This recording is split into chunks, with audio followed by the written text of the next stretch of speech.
محفوظ پنجاب ویژن کے تحت سول ڈیفنس پنجاب اور ریسکیو 1122 کو جدید تقاضوں سے ہم آہنگ کرنے کا سلسلہ جاری ہے۔ سول ڈیفنس اور ریسکیو کے لیے 500 ملین روپے کی لاگت سے جدید آلات خریدے گئے ہیں۔ مزید جان لیتے ہیں ڈان نیوز کے نمائندے علی وقار سے۔ علی وقار بتائیے۔ جی بالکل، محکمہ داخلہ پنجاب نے آج سول ڈیفنس اور ریسکیو 1122 کو محفوظ پنجاب پروگرام کے تحت 500 ملین روپیز کے جو جدید آلات ہیں وہ فراہم کرنے کی تقریب ہوئی تھی، جس کی نمائش کے لیے صوبائی وزیر جو ہے خواجہ سلمان رفیق وہ خصوصی طور پر گئے اور انہوں نے تمام جو آلات فراہم کیے گئے ان کا معائنہ کیا، جس میں جدید ڈرونز بھی شامل ہیں، اور یہ ڈرونز جو ہے وہ 200 کلو تک وزن اٹھانے کے حامل ہیں، یا کسی بھی ایمرجنسی کی صورت میں اگر کسی انسانی شخص کو ریسکیو کرنا ہو تو یہ وہ ڈرون بھرپور صلاحیت رکھتے ہیں۔ اس کے علاوہ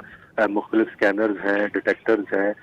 جو بورڈز ہیں سول ڈیفنس اور ریسکیو کے اہلکار جو استعمال کرتے ہیں، جدید قسم کی یہ ساری چیزیں ان کو فراہم کی گئی ہیں۔ اس موقع پر خواجہ سلمان رفیق کا بھی یہی کہنا تھا کہ وزیر اعلیٰ پنجاب نے پاک بھارت جنگ کے دوران اس عزم کا اظہار کیا تھا کہ سول ڈیفنس کو جو ہے وہ بھی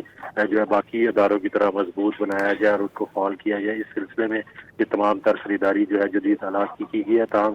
ڈی جی جو ریسکیو ہے رضوان نصیر صاحب، ان کا یہ کہنا ہے کہ اب تک پنجاب میں 786 ارب روپے کے جو نقصانات ہیں اس سے ریسکیو 1122 کی بروقت کارروائیوں سے ممکن بنایا جا سکا ہے، جبکہ روزانہ کی بنیاد پر 7,000 سے زائد ایمرجنسی جو ہے وہ ان سے نمٹا جاتا ہے، اور یہ تمام جدید آلات آنے کے بعد جو مزید استعداد کار ہے وہ کیپیبلٹی ہے وہ بڑھ جائے گی، جس سے چیزوں کو بہتر کرنے میں اور ریسکیو کرنے میں بہت شکریہ علی وقار ان تفصیلات